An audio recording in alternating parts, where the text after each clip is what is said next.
Hi there, everyone. Pastor Joe here, and welcome to our Bible study series in the book of 2 Timothy.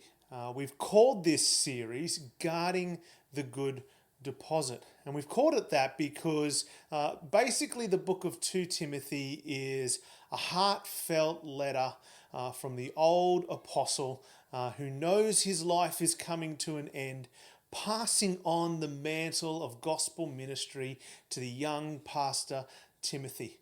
And in so many ways, he's telling Timothy, what you have received in the gospel is an exceedingly good deposit, a good deposit of God's gracious riches to you and anyone else who believes in Jesus. And it is your job, Timothy, to guard that good deposit and to train other people, to encourage other people, to inspire other people to guard that good deposit as well. In this first study, we're going to be looking at something that I like to call gospel reproduction. The way that the gospel is passed from one generation to the next, one person to the next, from a minister to somebody that they're serving. The gospel moves from one person to the next. It reproduces itself in the lives of those who come to faith in Jesus.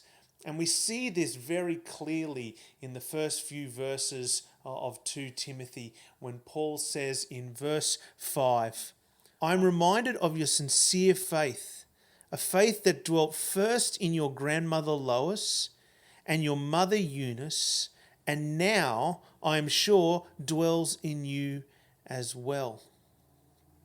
Do you see how the gospel passes from one person to the next? In this case, in the case of the young gospel minister Timothy, it has passed through generations. It's passed through matriarchs of his family. First his grandmother Lois, and then on to his mother Eunice, and finally on to him. The gospel has come to Timothy through a rich heritage of people, women who were passing the gospel one to another.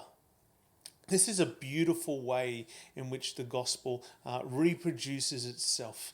This happens in families, this happens in churches, this happens with one person going out from their church into the world and finding other people who will receive the message of Jesus. It's a beautiful way in which the gospel moves and grows and marches forward in this world.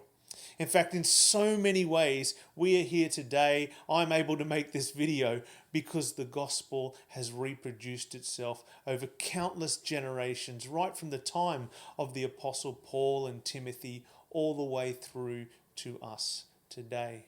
So in the study that you're going to do just now, you're going to wrestle with the idea of gospel reproduction. Both wonder at the beauty of the way it happens, but also be challenged to see that there is a call on each of us to be allowing the gospel to reproduce itself in the lives of those around us. There is a responsibility that every person who trusts and knows and loves Jesus has to pass the gospel on to others, whether it's your children, whether it's other people in your family, whether it's those who come along to your church who might not know Jesus, whether it's people that you work with, live next door to, it does not matter. There is a responsibility that goes with the gospel. Yes, the gospel is the power of God and it reproduces itself in the lives of those who love Jesus, but there's a responsibility on us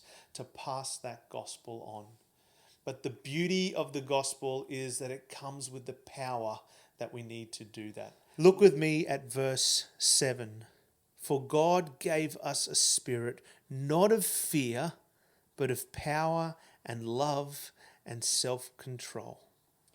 Wrapped up in the gospel itself, in the Spirit of God that we receive through the gospel, is this spirit of power, love, and self-control. Everything we need to be empowered to proclaim the gospel, to see the gospel reproduced in the lives of those around us. So I hope you're encouraged and challenged by the study tonight as we start to dig in to this stunning and beautiful and heartfelt letter of 2 Timothy. Enjoy.